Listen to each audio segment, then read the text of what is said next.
There are several components whenever we talk about a cloud computer architecture. So first we should define what is an architecture. Common meaning taken for architecture is related to its physical components. What are different physical components which are part of some specific device? So in this module, we will look into cloud computer architecture, what are its different components and how they are connected together to give a glimpse of a cloud computing machinery. So whenever we talk about some architecture, there should be some mechanism for input and some mechanism for output devices. So for that thing, for whenever we talk about output of a device, we use the term front end. Front end is basically a place where we will be getting output from some device. In cloud computing, these clients can be, or front ends can be, our different clients which can be flat, thin or mobile devices. So flat or thin or mobile devices mean that we can be taking output through our computer devices, then we can have laptops, desktops, mobile phones and so on. What about input devices or storage devices? For cloud computing, we need several servers or storage mechanism to store data and then perform processing on those data and then generate output results. Then how these results are being delivered to the user of that device? They can be delivered through intranet which is connected in some specific building, internet or through cloud. So there are different delivery mechanisms. Then what are different constituents or subparts of a cloud computing device? We will start from virtualized infrastructure. Infrastructure is a term commonly used for hardware resources. So how they are virtualized? That they are present in some specific location, but they are giving a glimpse that they are virtually present, that their physical existence is unknown to the user. They are just using those physical devices as their own devices. For these hardware infrastructures, we need server, storage and networks mechanisms which interconnect different servers and storage mechanisms to generate some good output and results. The advantage of using these things is that we have dynamic movement of business processes. Such business processes can be stored or shared amongst different servers and storage mechanisms. For this thing, we need to have some predefined policies and mechanisms that, okay, if some task comes, which infrastructure will be performing those specific tasks. Then we have virtualized applications. One common concept in cloud computing or high performance computing is the decoupling concept. Decouple means that operating system or software is not dependent on some specific hardware. This decoupling concept is basically a part of this virtualized application domain, in which what happens is that our applications are independent of our hardware resources. For example, we commonly use Microsoft Word applications for writing some textual documents.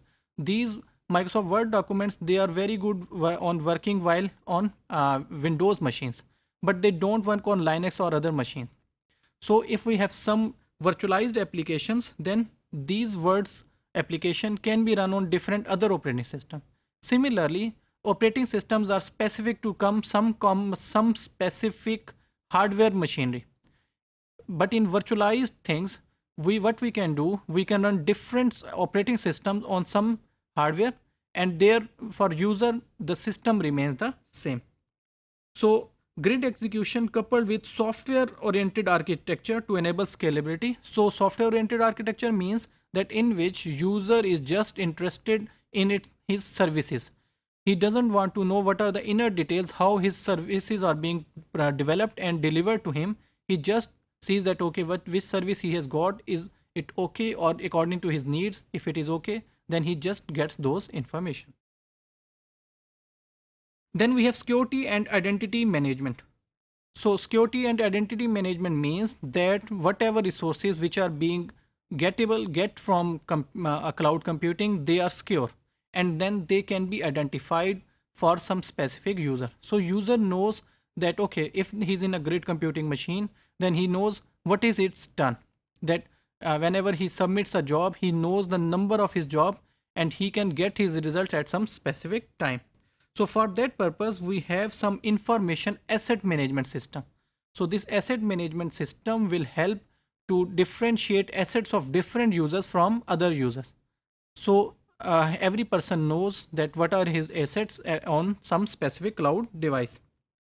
So for that purpose, there should be some mechanism to secure information specific user, and that these information should be comparable or should be according to some standardized mechanisms. Development tools. As the name suggests, that these development tools should be under the umbrella of distributed computing. Distributed computing means, again, we have given example of lot of times, that it should be using some shared memory or hybrid memory or distributed memory architecture. There should be business processes should be developed for parallel processing mechanisms. Dynamic provisioning. Dynamic means that at current runtime we decide which resource will be used for which person or user of the system. And then there should not be hard-coded dependencies. Hard-coded means that, okay, if some user provides a task which takes very less amount of time, so he should be given priority, rather than task is given which takes lot of time of the cloud resource and remaining are waiting for that resource. Enterprise management. So enterprise management means that there should be some rules which should be from top to down. Top to down means that how the the resources will be performing and what would be the different roles or provisions of different people in some specific cloud domain. Then end-to-end management. End-to-end management means that there should be mechanisms for input things and for output things. So once a user has provided his data, he should be getting the results related to his data, rather he is waiting all the times for his results. Meter usage, policy management, and disaster recovery.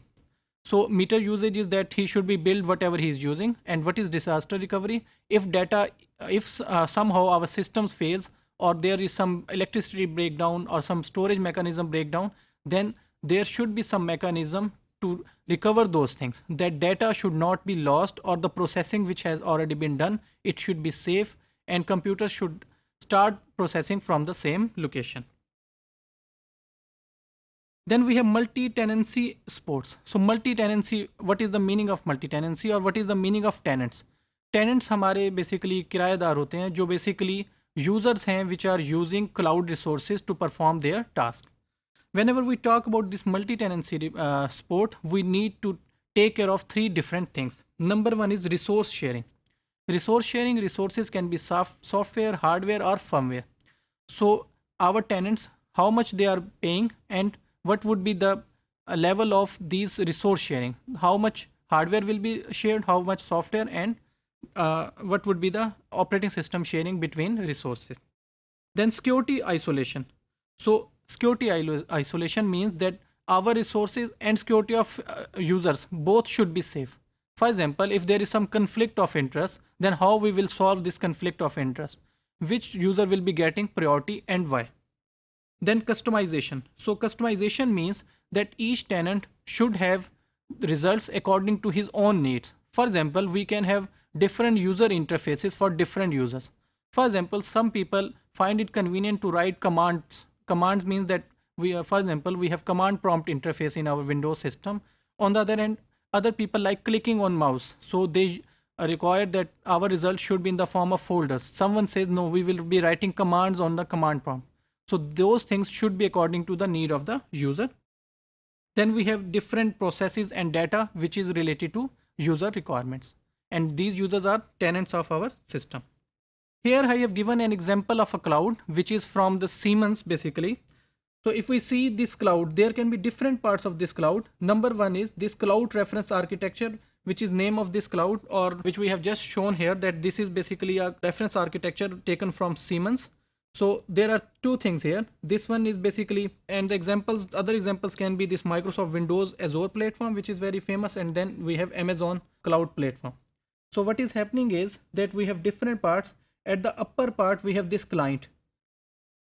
Client is our user which will be using our cloud computing application. Then we have these applications such as our Microsoft Office and our messenger such as Live and CRM type things. So which will be running on this machine. Then we have this service bus. This service bus basically have information about specific users, such as what would be the billing, what would be the maps, what he will be searching, and what other services will be provided to that machine. These queues or .NET roles or cloud runtime, these are basically application of firmware softwares which will be running on this thing. In the bottom we will see that there is infrastructure tab. Infrastructure is basically our hardware components which are part of this cloud, and at this level we have different storage things.